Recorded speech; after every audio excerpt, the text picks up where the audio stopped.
ஆழ்வார்களால் பாடல் பெற்ற ஸ்தலமாகவும் திருக்கோவில் மூலவர் கருவறையில் 25 அடி உயரத்தில் பாண்டவர் தூத பெருமாளாகவும் பக்தர்களுக்கு காட்சியளிக்கும் பெருமைக்குரிய ஸ்தலம். இத்தலத்தின் திருக்கோவில் கும்பாபிஷேகம் 10/2/1989 ஆண்டிற்கு பிறகு 35 வருடங்கள் கழித்து இன்று வியாழக்கிழமை நடைபெற்றது. மகா கும்பாபிஷேகத்தை ஒட்டி யாகசாலை பூஜைகள் இம்மாதம் 12ஆம் தேதி பகவத் அணுகை பூஜையுடன் தொடங்கின. இதனைத் தொடர்ந்து இம்மாதம் 14ஆம் தேதி மூலவருக்கும் பரிவார தெய்வங்களுக்கும் சிறப்பு திருமஞ்சனம் நடைபெற்றது.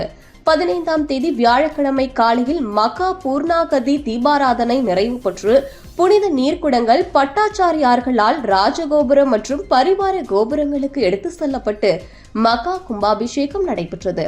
கும்பாபிஷேக ஏற்பாடுகளை திருக்கோவில் பரம்பரை அறங்காவலர்களான சம்பத்குமாராச்சாரியார், ரங்காச்சாரியார், ராமானுஜனாச்சாரியார் ஆகியோர் செய்திருந்தனர்.